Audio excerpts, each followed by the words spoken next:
कभी ने किसी भी प्रकार से अगर प्रकृति से छेड़खानी की है, कोई घर में ही अपनी मर्यादा को तोड़े, तो याद रखना जिसने मर्यादा को तोड़ी है उसी को दंड भोगना भी पड़ेगा।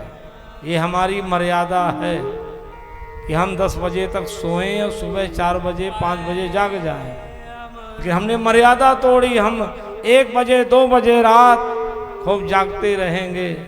अब भोजन कब होगा? 2 बजे रात, 1 बजे रात्रि को भोजन करेंगे और सवेरे नाश्ता कितने बजे होगा? 11 बजे। 11 बजे नाश्ता हो रहा है इनका, अब भोजन 3 बजे 4 बजे। तो इनके घर में जो ऐसा करते हैं, इनके घर में चाहे सुखेन वैद्य को बुला लो और चाहे धन्वंतरी वैद्य को, तो भी तुम्हारी दवा नहीं हो सकती। वो दवा हो ही नहीं सकती है, क्योंकि आप प्रकृति के विरुद्ध आचरण कर रहे हो। और जिसने भी प्रकृति के विरुद्ध आचरण किया है, ये प्रकृति स्वयं दंड देती है। ये नहीं है कि दंड समय देता है।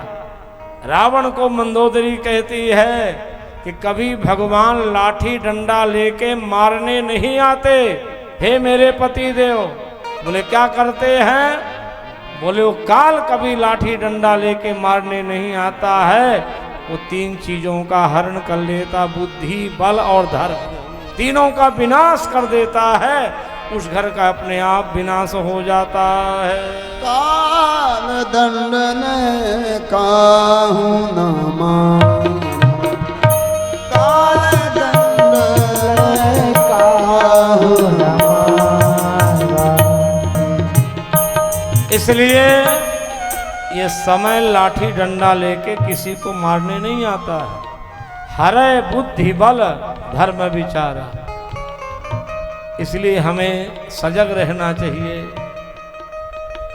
जवानी में तो आभास नहीं होता, जहां 40 की अवस्था आगे बढ़ी, माताओं ध्यान देना, 40 के बाद फिर पालिश नहीं चढ़ती है। चाहे मुंह में जितना कोट मारो, चाहे जितना रगड़ो, फिर वो 40 के बाद पालिश चढ़ती नहीं।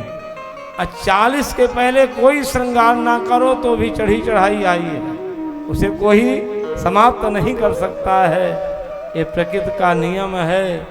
समय बदलता है, शरीर भी बदलता है, लेकिन भगवान एक रस रहते हैं।